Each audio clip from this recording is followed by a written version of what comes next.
Hi guys, welcome to mister Ganesh ಎವನ್ YouTube channel. Guys, ನಮ್ಮ ಒಂದು ದೇಶದಲ್ಲಿ ಮನುಷ್ಯನಿಗಿಂತ ದುಡ್ಡಿಗೆ ಬೆಲೆ ಜಾಸ್ತಿ ಅನ್ನೋಂಥದ್ದು ಮತ್ತೆ ಮತ್ತೆ ಪ್ರೂವ್ ಆಗ್ತಾ ಇದೆ. ಯಾಕೆ ಈ ಮಾತನ್ನು ಹೇಳ್ತಾ ಇದ್ದೀನಿ ಅಂದರೆ, ಜುಲೈ 30ನೇ ತಾರೀಕು ಅಂದರೆ ಮೊನ್ನೆ ಅಂಥದ್ದೇ ಒಂದು ಘಟನೆ ನಡೆದಿದೆ. ಏನು ಘಟನೆ ಅಂದರೆ, 7ನೇ ತರಗತಿಯ ವಿದ್ಯಾರ್ಥಿಯನ್ನ ಕಿಡ್ನಾಪ್ ಮಾಡಿ ಆತನ ಪೋಷಕರಿಗೆ ಕರೆಯನ್ನ ಮಾಡಿ 5 ಲಕ್ಷ ಅಮೌಂಟನ್ನು ತರುವ ಹಾಗೆ ಬೇಡಿಕೆಯನ್ನು ಇಡ್ತಾರೆ. ಆದರೆ ಪೋಷಕರು ಈ ವಿಚಾರವನ್ನ ಪೊಲೀಸರಿಗೆ ತಿಳಿಸ್ತಾರೆ. ಪೊಲೀಸರಿಗೆ ಈ ವಿಷಯವನ್ನ ತಿಳಿಸಿದ್ದು ಆ ದುಷ್ಕರ್ಮಿಗಳಿಗೆ ಗೊತ್ತಾಗುತ್ತೆ. ದುಷ್ಕರ್ಮಿಗಳಿಗೆ ಗೊತ್ತಾಗ್ತಿದ್ದಾಗೆ ಆ ವಿದ್ಯಾರ್ಥಿಯನ್ನ ಬರ್ಬರವಾಗಿ ಕೊಲೆ ಮಾಡಿ ಅಲ್ಲಿಂದ ಪರಾರಿಯಾಗಿದ್ದರು. ಆದರೆ ಕೆಲವೇ ಗಂಟೆಗಳಲ್ಲಿ ಪೊಲೀಸರು ಅವರನ್ನ ಬಂಧಿಸುವಲ್ಲಿ ಯಶಸ್ವಿಯಾಗಿದ್ದಾರೆ. ಪೊಲೀಸರು ಬಂಧಿಸಲು ಹೋದಂಥ ಒಂದು ಸಂದರ್ಭದಲ್ಲಿ ಪೊಲೀಸರ ಮೇಲೆ ಮಾರಕಾಸ್ತ್ರಗಳಿಂದ ಹಲ್ಲೆಯನ್ನ ಮಾಡೋದಕ್ಕೆ ಪ್ರಯತ್ನವನ್ನು ಪಟ್ಟಿದ್ದಾರೆ. ಆದರೆ ಪೊಲೀಸರು ತಮ್ಮ ಆತ್ಮರಕ್ಷಣೆಗಾಗಿ ಆ ಆರೋಪಿಗಳ ಕಾಲಿಗೆ ಗುಂಡನ್ನ ಹಾರಿಸಿ ಅವರನ್ನು ಬಂಧಿಸುವಲ್ಲಿ ಯಶಸ್ವಿಯಾಗಿದ್ದಾರೆ.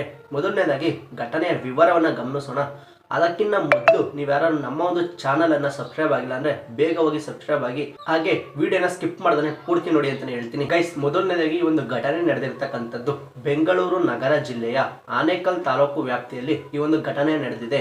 7ನೇ ತರಗತಿಯ ವಿದ್ಯಾರ್ಥಿ ಆದಂಥ ನಿಶ್ಚಿತ್ ಎಂಬಾತನು ಜುಲೈ 30ನೇ ತಾರೀಕು ಟ್ಯೂಷನ್ ಅನ್ನು ಮುಗಿಸಿ ಮನೆಗೆ ಬರ್ತಾ ಇರ್ತಾನೆ ಈ ವಿದ್ಯಾರ್ಥಿ. ಆ ಸಂದರ್ಭದಲ್ಲಿ ಆತನನ್ನು ಅಪಹರಿಸಿದ್ದಾರೆ ಈ ಒಂದು ದುಷ್ಕರ್ಮಿಗಳು. ನಿಶ್ಚಿತ್ನನ್ನು ಕಿಡ್ನಾಪ್ ಮಾಡಿ ಕೆಲವೇ ಹೊತ್ತಿನಲ್ಲಿ ಪೋಷಕರಿಗೆ ಅಂದ್ರೆ ಈ ವಿದ್ಯಾರ್ಥಿಯ ತಂದೆ ತಾಯಿಗೆ ಅಪರಿಚಿತ ನಂಬರ್ನಿಂದ ಕರೆ ಮಾಡಿದ್ದಾರೆ.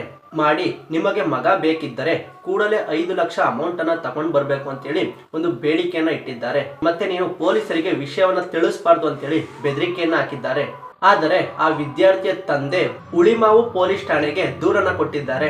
ದೂರು ದಾಖಲಾಗುತ್ತಿದ್ದಂತೆಯೇ ಹುಳಿಮಾವು ಪೊಲೀಸರು CCTV ಫುಟೇಜು ಮತ್ತೆ ಮೊಬೈಲ್ ಲೊಕೇಶನ್ ಟ್ರ್ಯಾಕಿಂಗ್ ಮೂಲಕ ತಮ್ಮ ಕಾರ್ಯಾಚರಣೆಯನ್ನ ಚುರುಕುಗೊಳಿಸಿದ್ದಾರೆ. ಆ ವಿದ್ಯಾರ್ಥಿಯನ್ನ ಹುಡುಕುವುದಕ್ಕೆ ನಿರಂತರವಾಗಿ ಕಾರ್ಯಾಚರಣೆಯನ್ನ ನಡೆಸುತ್ತಿದ್ದರು. ಆ ವಿದ್ಯಾರ್ಥಿಯ ತಂದೆ ಪೊಲೀಸರಿಗೆ ಕಂಪ್ಲೇಂಟ್ ಕೊಟ್ಟಿರುವುದು ಆ ಕಿಡ್ನಾಪರ್ಸ್ಗೆ ಗೊತ್ತಾಗಿ ಎಲ್ಲಿ ನಾವು ಸಿಕ್ಕಿ ಬೀಳ್ತೀವೋ ಅನ್ನೋ ಭಯದಿಂದ ಆ ಕಿಡ್ನಾಪರ್ಸ್ಗಳು ಆ ವಿದ್ಯಾರ್ಥಿಯನ್ನ ಕೈಕಟ್ಟಿ ಥಳಿಸಿ ಕೊಲೆಯನ್ನ ಮಾಡಿದ್ದಾರೆ.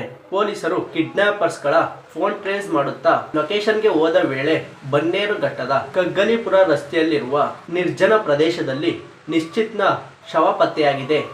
ಘಟನೆ ತಿಳಿದು ಸ್ಥಳಕ್ಕೆ ಎಲೆಕ್ಟ್ರಾನಿಕ್ ಸಿಟಿ DCP ಹಾಗೂ ಬೆಂಗಳೂರು ಗ್ರಾಮಾಂತರ SP ಸ್ಥಳಕ್ಕೆ ಭೇಟಿ ನೀಡಿ ಪರಿಶೀಲನೆಯನ್ನ ನಡೆಸಿದ್ದಾರೆ. ಪೊಲೀಸರು ಕಾರ್ಯಾಚರಣೆಯನ್ನು ಚುರುಕುಗೊಳಿಸುತ್ತಿದ್ದ ಹಾಗೆ ಪೊಲೀಸರಿಗೆ ಒಂದಿಷ್ಟು ಮಾಹಿತಿಗಳು ದೊರಕುತ್ತೆ.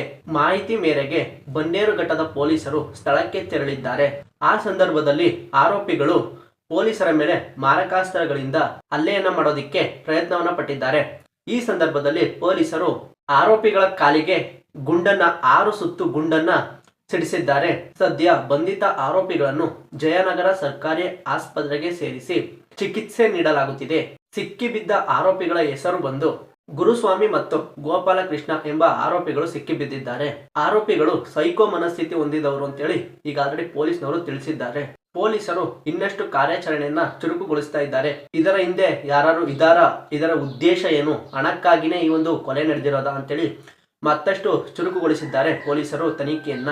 ಒಟ್ಟಿನಲ್ಲಿ ಈ ದುಡ್ಡಿಗೆ ಇರುವಂತ ಒಂದು ಬೆಲೆ ಮನುಷ್ಯನಿಗಂತೂ ಖಂಡಿತವಾಗ್ಲೂ ಇಲ್ಲ. ದುಡ್ಡಿಗೋಸ್ಕರ ಒಬ್ಬ ವ್ಯಕ್ತಿಯನ್ನ ಕೊಲೆ ಮಾಡ್ತಾರೆ ಅಂದ್ರೆ ಇದು ಸಹಜವಾಗಿ ಇದು ಮೊದಲನೇ ಬಾರಿ ನಡೀತಾ ಇರೋದಲ್ಲ. ಇಂಥ ಪ್ರಕರಣಗಳು ಸಾಕಷ್ಟು ಆಗೋಗಿದೆ ನಮ್ಮ ಒಂದು ದೇಶದಲ್ಲಿ. ಈ ರೀತಿಯ ಪ್ರಕರಣಗಳು ಆದಷ್ಟು ಬೇಗ ನಿಂತರೆ ದೇಶದ ಒಂದು ಬೆಳವಣಿಗೆಗೆ ಒಳ್ಳೇದು ಅಂತ ಹೇಳ್ತಾ ವಿಡಿಯೋನ ಮುಗಿಸ್ತಾ ಇದ್ದೀನಿ. Thank you for watching guys.